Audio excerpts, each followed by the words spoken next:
All right, just to start out here, this episode, it's not a part two of the last episode, okay?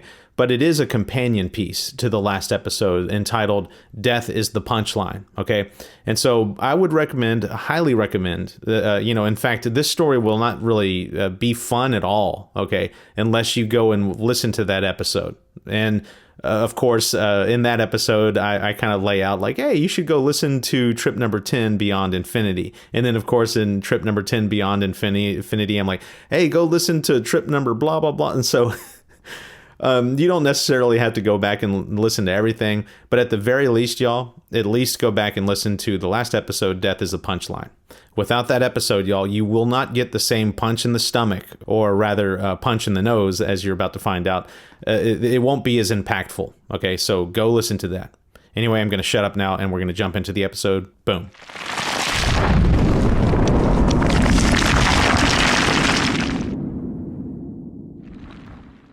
I love boxing. Okay, I've been boxing in one shape, form, or another, sparring and working out and such like that for about 17 years now, off and on. And I have followed boxing for many years before that, okay? So I love it. And one of the many reasons that I love boxing is because you get to experience microcosms of life, and how you would handle these microcosms kind of tend to illustrate the kind of person that you are. And my favorite of these microcosms is, what do you do when you get punched hard, square in the nose?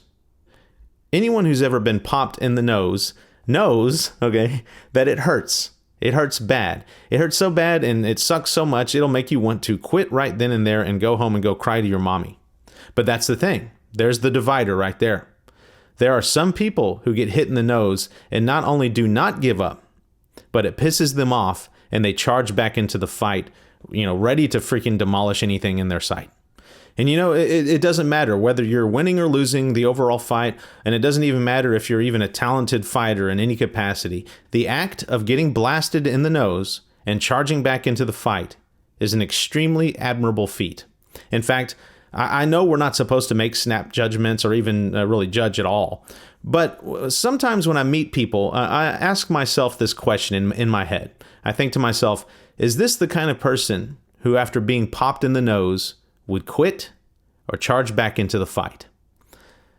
For the past few months, I've been debating whether or not I wanted to do an episode on this story that I'm telling you about in this episode. Okay, this true story, I might add. Just want to clarify that when I say story, I am sharing truthful things with you. I don't fabricate anything, nor do I embellish or bend the truth.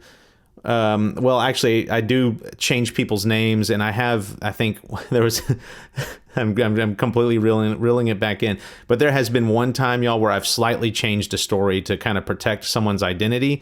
Like if I said the whole story, exactly how it played out, there will be people like, oh, I know who that is. Okay. But besides that, it has been 100% honesty over here. Okay. But what is truth? Like, what is it in its entirety? So, being honest is a major part of that, but so is full disclosure, right? So if you purposely omit something, specifically if the thing that you're omitting damages your cause, that could be construed as a form of deceit, which of course is not cool at all. And so why am I telling you this? Okay, why have I gone through this whole effort here and talking about being popped in the nose and everything like that? Well, something happened to me this past September of 2022. You talk about damaging causes, okay? Something happened to me that crushed me. Okay, we talk about getting punched in the nose, y'all. I was beaten to a bloody pulp, okay? Everything that I had built up since the beginning of my journey, y'all, got just crushed.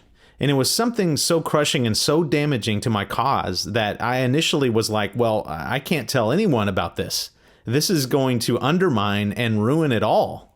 Like, no doubt, a chunk of you, like the chunk of folks that have resonated with my journey and my story thus far, are going to hear this, and it may crush you too, or at least piss you off, or something like that. Because it's like, hey, Andrew, man, you were leading us this way, and you were persuading us, and we were fully invested in what you're saying, and then all of a sudden it's like, nope, it's not that, it's this instead. Because, y'all, make no mistake about it. With this story, what you're about to hear is a giant head fake or a bait and switch or something like that. And this is going to be a tough pill to swallow for some of you, okay? But I promise you, again, if you sift through the ashes of the charred remains of what was the biggest part of my journey, okay, you will find a deeper truth there. But you will also find that nothing actually got charred in the first place. There are no ashes. And that truth that you just found is a larger truth than that which was perceived to have been destroyed by fire in the first place. But make no mistake about it, what you are about to hear will be a pop in the nose. A pop so hard that your nose will not only be broken, it will be shattered and pulverized. It was that for me. That's for damn sure. Okay? And so going back to the beginning here, which one of those two kinds of people are you? Are you going to quit? Or are you going to charge back into the fight headlong and take on all comers? Well, let's find out on this episode that I am calling Faith is a Scar.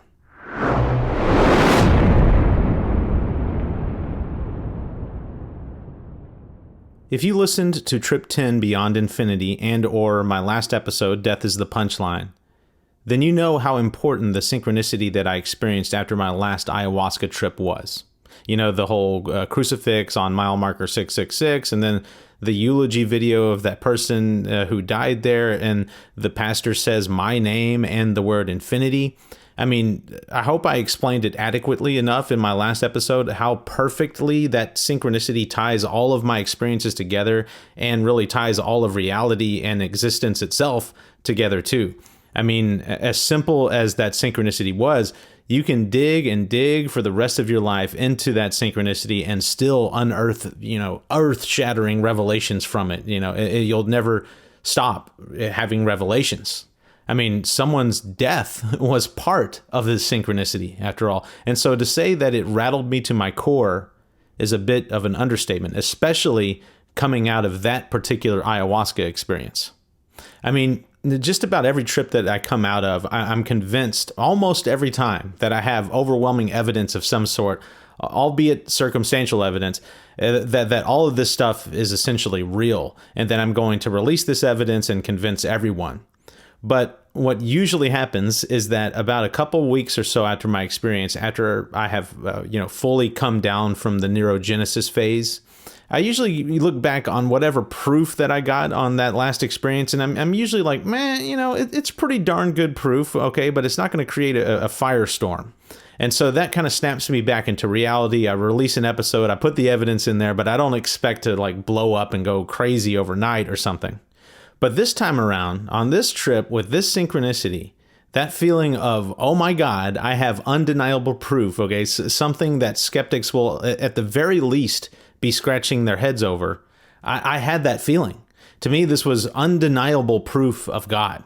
And I was poised and ready for the next, doubter that came along and said, well, you weren't seeing God and this stuff isn't real. Waiting for them to take a pot shot at me so I could throw this all-encompassing synchronicity at them. Okay, I was thrilled. I was stoked. I have always been a proof guy. I mean, proof of God was the whole reason why I started believing in him in the first place. That moment on the porch with the light and everything. I mean, to me, that was proof. And granted, you can pick apart that proof pretty easily, but this one, I think, is much harder to pick apart, and I don't think that you can ultimately land on a definitive answer here if you're trying to pick it apart. And so even though this wasn't rock-solid proof, I figured that this would be the closest to rock-solid proof that I could ever get, given that life is a joke and the existence of God would be the biggest riddle in this whole joke system. And so I was thrilled. And as excited as I was, and being a filmmaker, I decided that I would make a little video about this amazing synchronicity. And if you recall from Trip 10, I mentioned how once a year for the past 20 years, me and my Aggie buddies have our K1 class of 2006 reunion at my buddy's ranch. Well, early September 2022 was yet another reunion. And so I grabbed my camera gear and headed out intending, to stop at mile marker 666 and get, not only footage of that, but also the crucifix on the side of the highway. And so a little over 2 hours or so after leaving my house, I creep up on mile marker 666. Now remember, this is the second time in my life that I'd ever seen it. Okay, if you recall, for 20 years I'd been trying to find it and never did. And then of course there was that fateful day after my ayahuasca experience when I locked onto it right after hearing I Went to Hell on the recording I was listening to. And so this was my second time and my first time of intentionally looking for it and finding it. But anyway, I found it and I filmed it. And when done, I got in my car and kind of crept along the highway until I found the next part of the synchronicity, which was the crucifix. The same crucifix that I saw that fateful day. And so I get out and, being a filmmaker, I am intentionally getting these really cinematic, close-up, amazing shots of it. I mean, I have this beautiful zoom-in shot and the sun we're right at magic hour, for crying out loud. So I'm just getting great stuff. And then I notice something. I see letters on the cross. Letters that spell the name of the person who died on that spot. The same spot that I saw 9 months earlier and was part of my synchronicity. But there was a major, major problem here. The name that was on that cross was not the name that I thought it would be. It was not the woman I had found while researching the accident and resulting death on mile marker 666 on that highway. It was not her.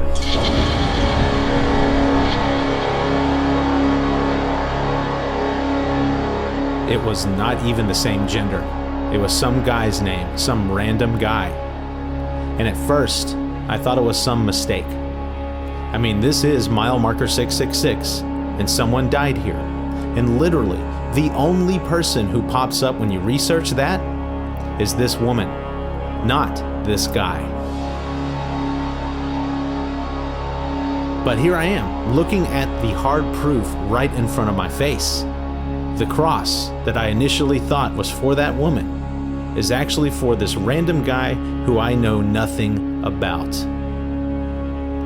I'm starting to feel this amazing synchronicity, this amazing proof of God starting to fall apart.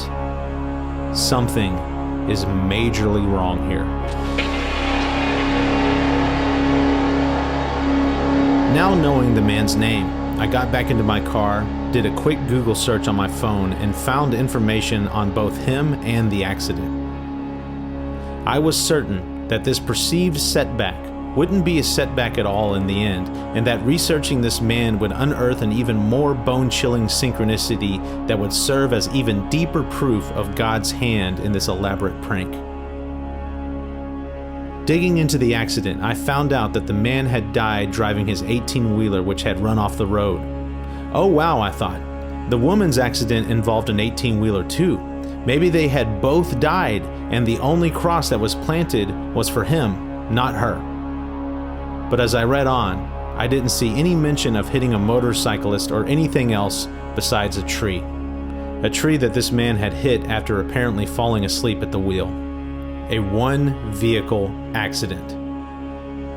I went on to read that this accident happened at mile marker 665, not 666.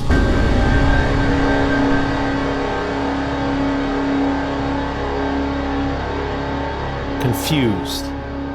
Feeling as if I had been punched in the stomach, like the wind had been taken out of my sail. And then of course realizing the absolute morbidity of being disappointed in one person's death versus another, I quickly snapped myself back into reality. What the hell is wrong with you, Andrew? I thought. But self-conscious morbidity aside, the damage was done. The life-changing, amazing synchronicity that I had months before, the proof of God that I had, was utterly shattered, along with my idea, my belief in what was real versus what wasn't. But how could this be? How could God allow this? The synchronicity was absolutely perfect, and now that it isn't perfect, the whole experience can be thrown out because it was the perfection of it all that I hinged my belief on. And now that was gone. And because the totality of that synchronicity perfectly validated the ayahuasca trip, I can basically throw the whole ayahuasca experience itself out because the two experiences are inseparably intertwined. It's all a bunch of crap. I never saw nor talked to God. It was all my subconscious, nothing more. My journey has meant nothing. And so, for the rest of the night, I moped. I sat there, equal parts defeated and deflated. Even with my core buddies cutting up, drinking, and having a good time, there I sat, going through the motions, staring off into the distance, wrecked inside. But then, about midnight or so, when all but me and only one other of my core buddies had gone to bed, we were finishing up our beers, looking out into the endless black void that is the expanse of my friend's 16,000-acre ranch, when my friend asked me what was the matter. I told him about the whole story, about the ayahuasca trip, the synchronicity, 666, the cross, the woman who died, and how I just found out that it's a different person and that the whole thing now can be called into question.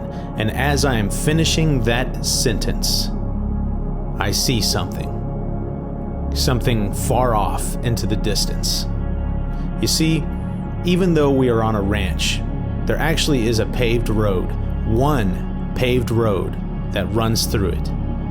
And on this paved road, spread out about every 5 miles or so, are lights. Standard street lights. What I saw in the endless black void was one such light. Tiny, several miles away, almost on the horizon, but nonetheless piercing the night. A light similar in both brightness and hue to another light, a light that I had seen before. A certain light on a certain porch that shone down on a certain couch on a certain spot. The spot of my most cherished memory in life, and the spot where I found God. It was the same light, the same source.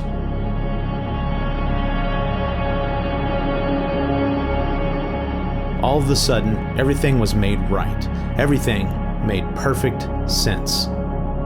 But it only made sense in the sense that it didn't make sense. None of it added up. But out of nowhere, and completely uncharacteristic of me, something not adding up for some reason was okay. Inexplicably okay. It didn't need to add up. Something about this light and its holistic comfort and assurance made it okay. Made everything okay. Despite the gaping holes in my perfect synchronicity, my proof of God, with this light that reminded me of my first God experience, I knew it was still God, still Him, all of it. The ayahuasca experience, the synchronicity, the incongruency that almost crushed me, it was all God. And so is this light, so simple but overpoweringly so. A simplicity that conquers all skepticism, all doubt, all negativity. They have no power. They completely wither and vanish in the face of one simple concept, one simple thought, one simple word: faith. And for once in my life, for the first time in my life, that was okay. I could finally let go and simply believe.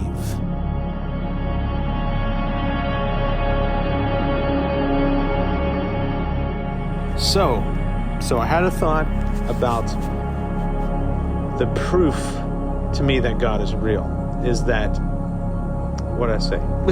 it was The proof to me that God was real is that you can't answer one way or the other what existence is. It's like, it's a double-edged sword. It's a joke. It's a yin and yang. It's poetry, in the sense that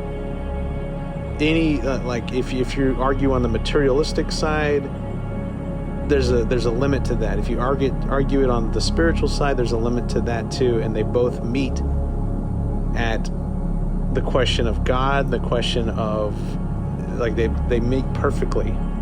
And so to me, that's a hilarious and frustrating joke.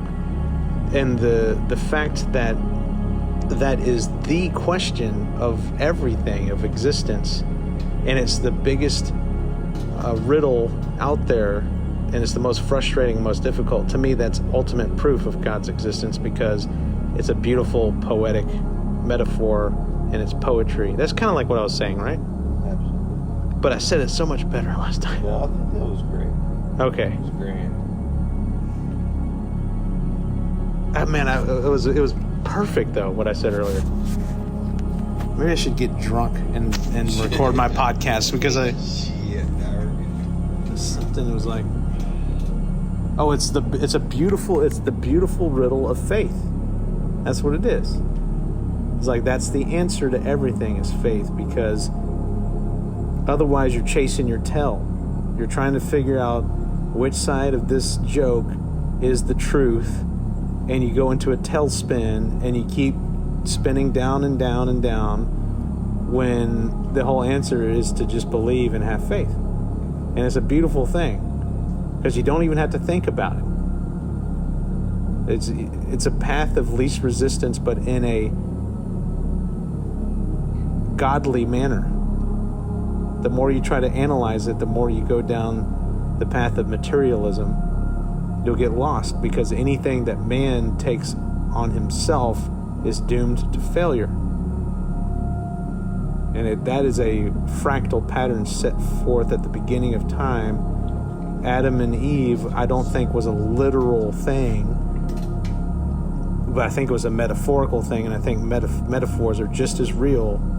It's like Plato's theory of forms, right? And so literally everything that man tries to do is doomed to fail because of that initial condition set at the dawn of time. And it's been a fractal joke ever since. And so you can analyze existence until the nth degree with your materialism bullshit and go into a tailspin and want to kill yourself. Or you can take the easy route, which is a lot more fun, and of course it is, because it's God's path, and have faith. Boom. Mic drop. And I did it in only 3.5 minutes. So deeper components of the thought that I had earlier was, it's like, I don't know how literally to take the Adam and Eve story, but I do believe in it metaphorically. And I think that metaphors are just as real as, something that we would call real, now that I believe in the spiritual realm and essences, like pure essences and whatnot. I believe that a metaphor can be just as real as something that we consider quote unquote real, right? So in that regard, I think that Adam and Eve was a true story. And what did we learn from Adam and Eve? We learned that you stick with God, you have paradise. You go away from God, you get disaster. So that creates a clear divide in the materialistic world versus the spiritual world. If you treat life materialistically, you follow the path of Adam and Eve. Anything man touches goes to shit. Is doomed to failure because of that initial condition set at the dawn of humankind. That mistake means that anything that you do apart from God, that you take on yourself, is doomed to failure. It's a fractal pattern.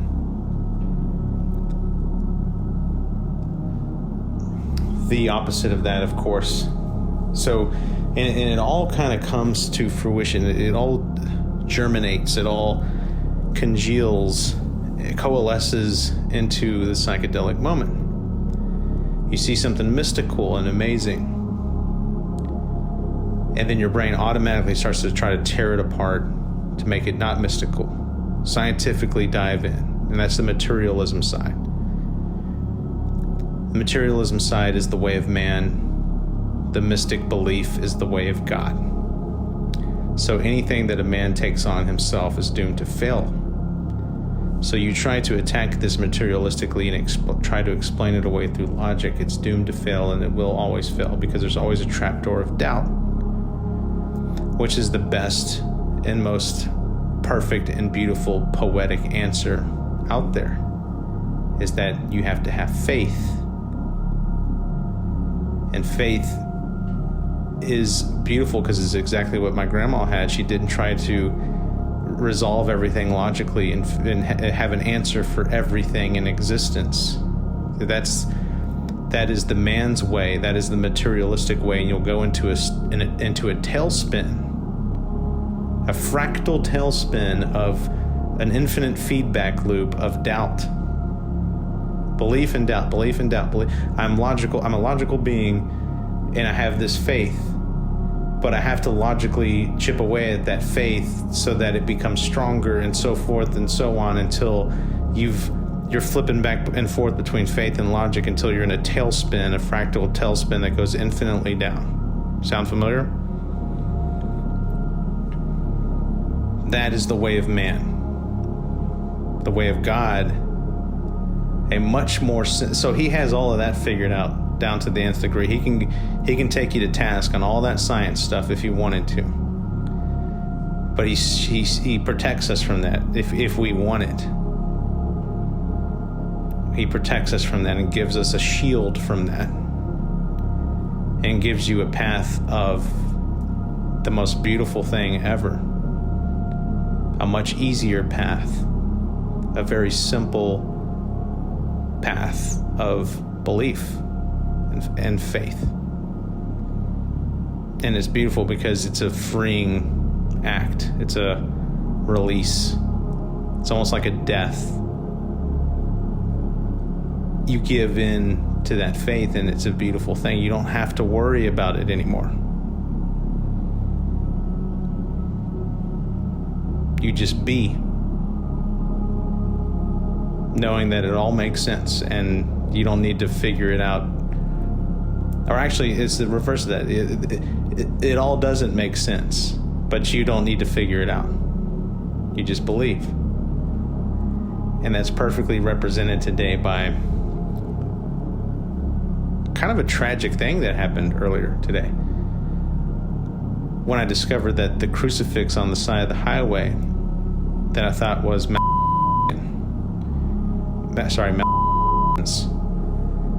was actually someone else. It was or something like that. I forget or something like that. Forget how to spell.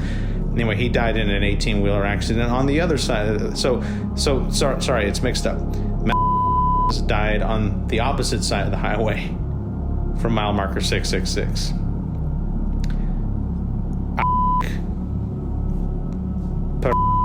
Or whatever his name is. He died on my side, the westbound side. It was the wrong person, y'all. I looked up the wrong person and found the wrong person's funeral, where I saw, heard the word Andrew, and then "We love you, infinity." I looked up the wrong person. I wasn't at that. I didn't see that cross. In fact, on the other side, there is no cross. No one put a cross there for me. The cross is on the other side of the freeway where I was, the one that I saw. So I looked up the wrong person's name, and it made me doubt myself, doubt my journey. Then Aaron comes in with some logic earlier that had me on the ropes, and I started feeling those old thoughts of, you don't got this, man. Like, you can't explain your way out of this one. Aaron's got you. Even though Aaron truly believes, which is amazing, he plays a very good devil's advocate, and I need it.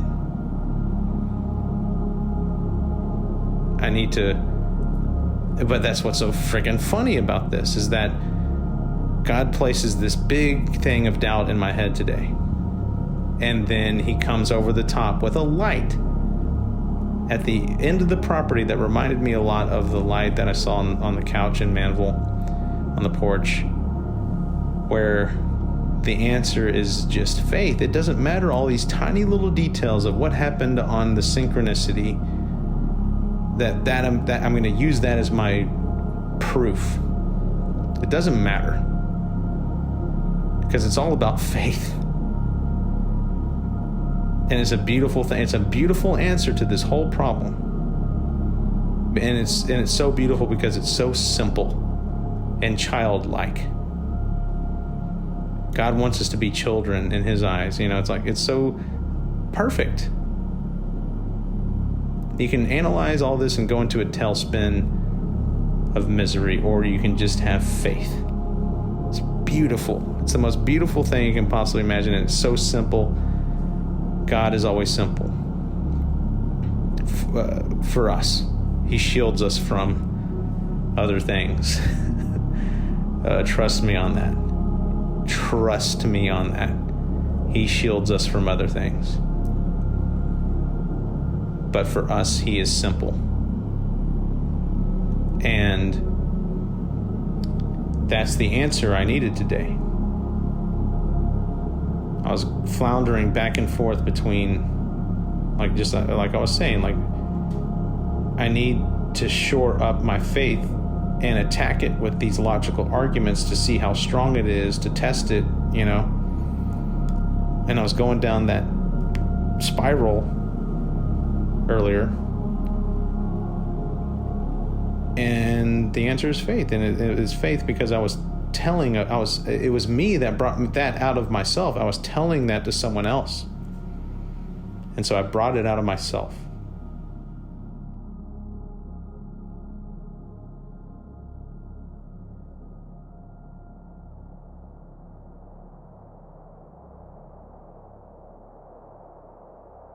I woke up the next morning rejuvenated, content, at peace, looking at the world with a fresh pair of eyes filtered through a lens of faith.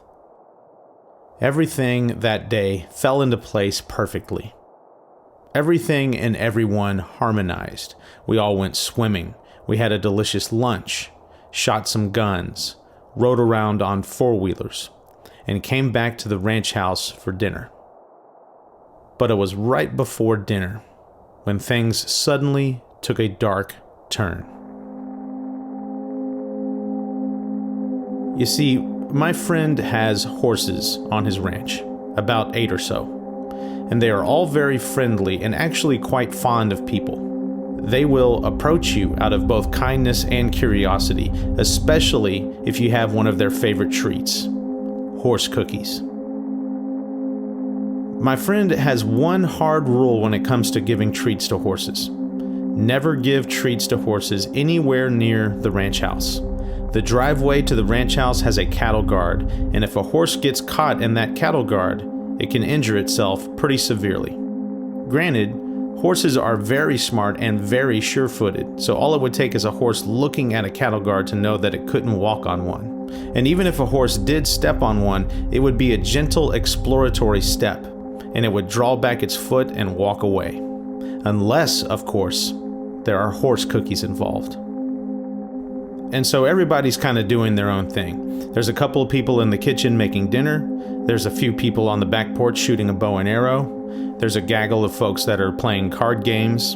And then there's 2 adults and most of the children who are feeding horse cookies to these horses. I am in the group of people that are playing cards, and then suddenly, out of nowhere, the peace and serenity of what was going on was shattered by the piercing sound of both a horse and several children shrieking in terror. Next thing you know, you got children running around screaming, "The horse is stuck, the horse is stuck, she's hurt," one of them was screaming through her tears. And so I jumped up and ran towards them, rounded the corner to see an absolutely heart-sinking sight. A gorgeous tan and black mare quarter horse gleaming in the orange light of the beautiful sunset, frantically trying to free one of her legs. A leg that is stuck up to the knee in a cattle guard. And on the short sprint over, I realized the cold hard truth. The only way to save this horse is to amputate its foot. And even though my friend is very humane to animals, severing the foot of an already panicking horse in this specific kind of predicament would not be possible. There was only one possible outcome here, and I knew what it was.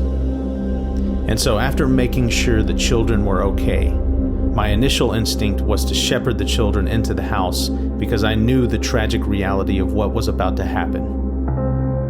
What a terrible thing, I thought. What a terrible, terrible thing. Mere seconds ago, this was a healthy, happy horse wanting a treat. And now it is mere minutes away from getting a bullet in the brain. That is the harsh reality. How unbelievably tragic. And so, in the moment, I said a little prayer silently to myself, asking God if He can both spare the horse from such a demise and spare the children from being scarred. And almost immediately after concluding that prayer, a miracle.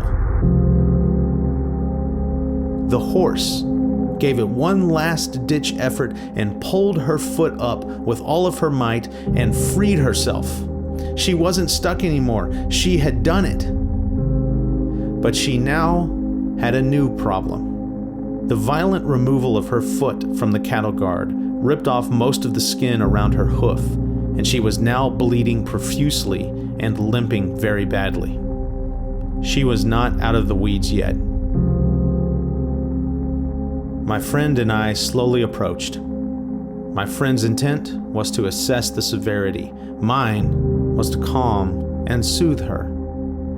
As I gently placed my hand on her forehead, I asked my friend what her name was. I figured the best way to keep her mind off the pain and to stop her from panicking was to softly whisper her name as I gently pet her. Whatever was about to happen to her, I was going to make sure that it was peaceful.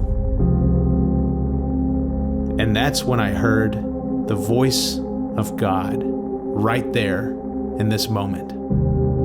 My friend lifted his head to me, looked me in the eyes, and with the strength, poise, and confidence of an infantry combat veteran and major in the U.S. Army, he said her name.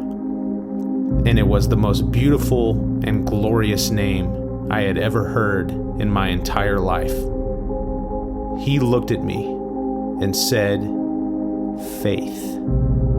Her name is Faith.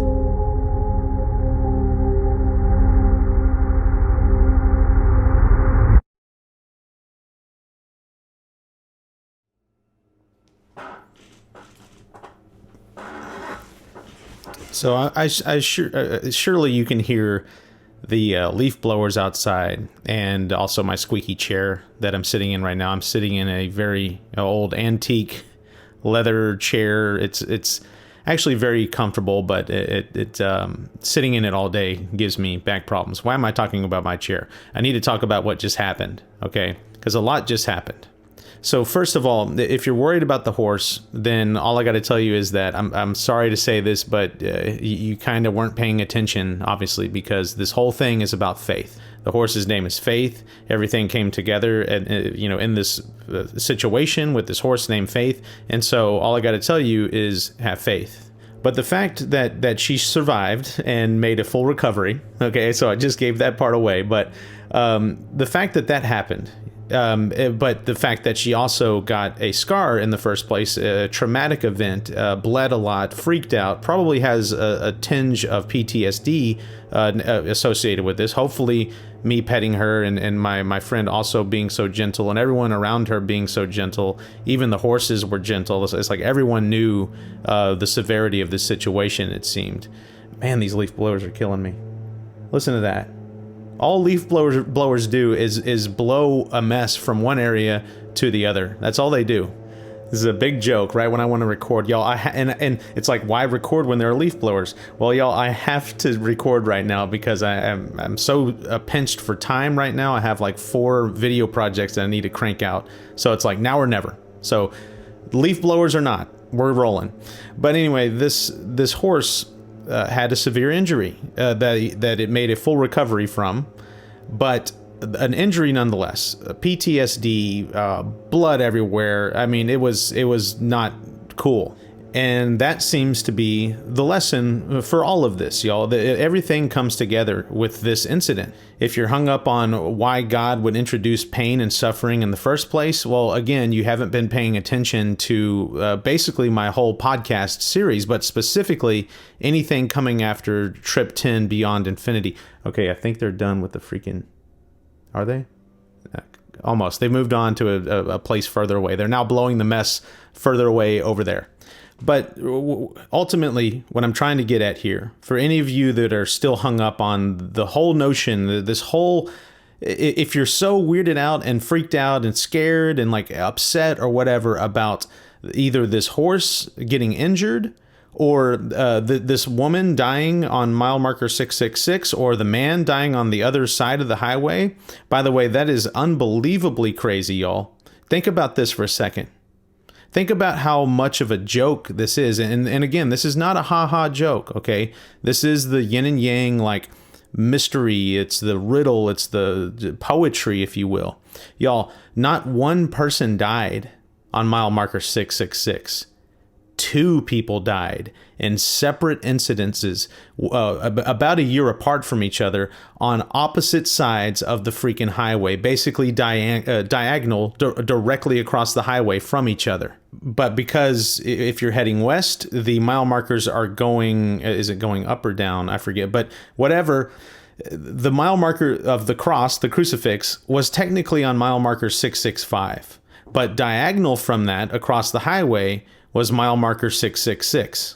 2 deaths, 1 year apart, both 18-wheeler accidents. Granted, 18-wheelers are all over the place on this particular highway, but it's pretty crazy, y'all, for me, that you scratch the surface a little bit and you're going to find more stuff like it's like there was 1 death and now there's 2. And I looked up the crucifix that I saw was for a different person. And so I looked up the wrong person and I had one amazing synchronicity. And then I found out that it was the wrong person.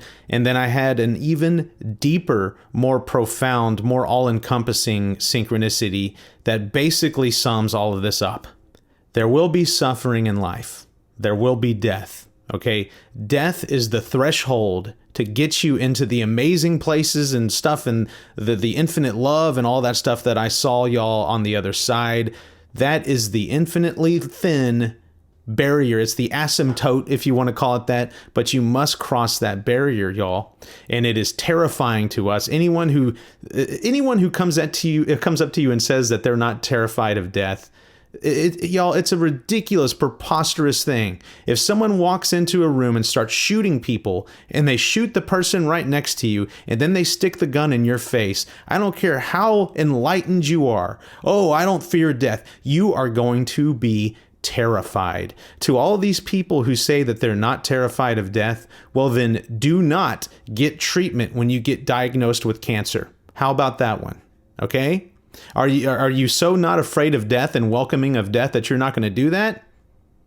The answer is no.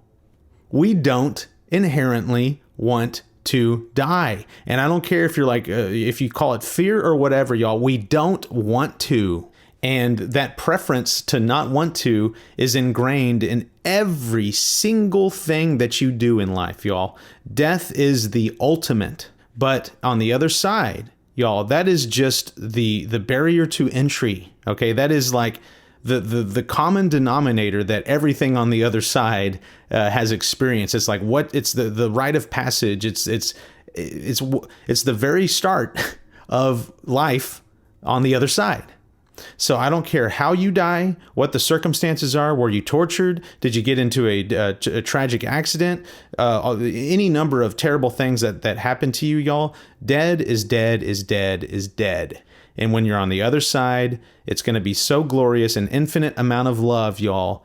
and you are not going to give a flippity flu about how you died. I was listening to the Lex Friedman podcast about 2 weeks ago, and they had this fella on who is a scholar and a public intellectual in the religion of Islam, and so he's Muslim, right?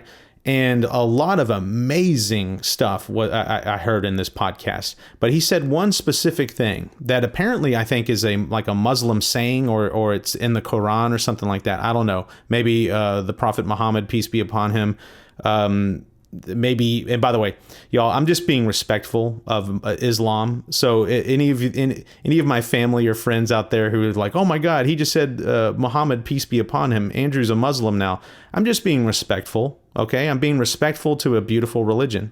Okay, Christianity is also beautiful, and I happen to be a Christian. But anyway, this fella said, and I don't know if it's in the Quran or if Muhammad said it, but he says, dip your toe into paradise and then tell me that you have a problem.